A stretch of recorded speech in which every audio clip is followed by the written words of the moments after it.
জাতীয় সংগঠন হিচাপে জাতীয় দায়বদ্ধতাৰে আমি আহ্বান জনাইছোঁ আৰু এই আহ্বান এতিয়াও আছে যে আঞ্চলিক ৰাজনৈতিক দল যি সংগ্ৰামী সত্তাৰে সংগ্ৰামী নেতৃবৃন্দই এক সময়ত একেলগে এটা পৰিয়ালত আছিল আৰু আন্দোলন শেষ হ'ল 2003 শান্তি চুক্তি হ'ল BTC চুক্তি হ'ল 6 শিডিউল পালোঁ 2020 পুনৰ এটা শান্তি চুক্তি হ'ল তাত মানে অধিক মৰ্যাদাৰ এটা পৰিৱেশ বা মানে চিৰস্থায়ী শান্তিৰ কাৰণে NDB আহিল BLTO 2003 আহিল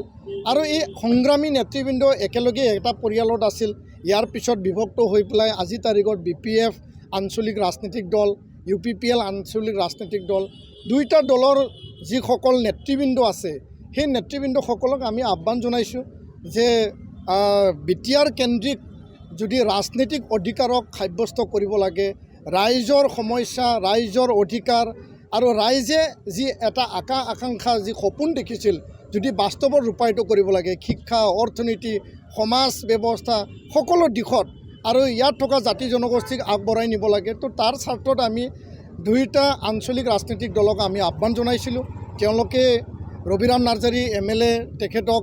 BPFে দায়িত্ব দিছে ৰঞ্জুৰা নাৰ্জাৰী MP ডাঙৰীয়াক UPPLে দায়িত্ব দিছে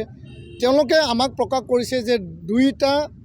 যি কমিটি দুইটা আঞ্চলিক ৰাজনৈতিক দলক 3-4 লানি আলোচনা হৈছে আলোচনা ইতিবাচক বুলি তেওঁলোকে মিডিয়া আগত প্ৰকাশ কৰিছে আৰু আমি দৃঢ় বিশ্বাসী যে কোনোবা নহয় কোনোবা বিন্দুত তেওঁলোকে সমাধান সূত্ৰ ওলাব আৰু যিকোনো বিনিময়ত সমাধান এটা বা আন্তৰিকতাৰে ৰাজনৈতিক স্বাৰ্থ সমতাকেন্দ্ৰিক স্বাৰ্থক বাদ দি পেলাই জাতীয় স্বাৰ্থ BTRবাসী ৰাইজৰ জাতীয় জীৱনৰ স্বাৰ্থ জাতীয়তাবাদক আগত ৰাখি পেলাই তেওঁলোকে সমাধান সূত্ৰ ওলাব আৰু লগতে যদি প্ৰয়োজন হয় নিখিল বড়ো ছাত্ৰ সন্থাই আমি BTR প্ৰধান প্ৰমোদ বড়ো ডাঙৰীয়া যেহেতু মানে UPPLৰ মুৰব্বী হয় আৰু লগতে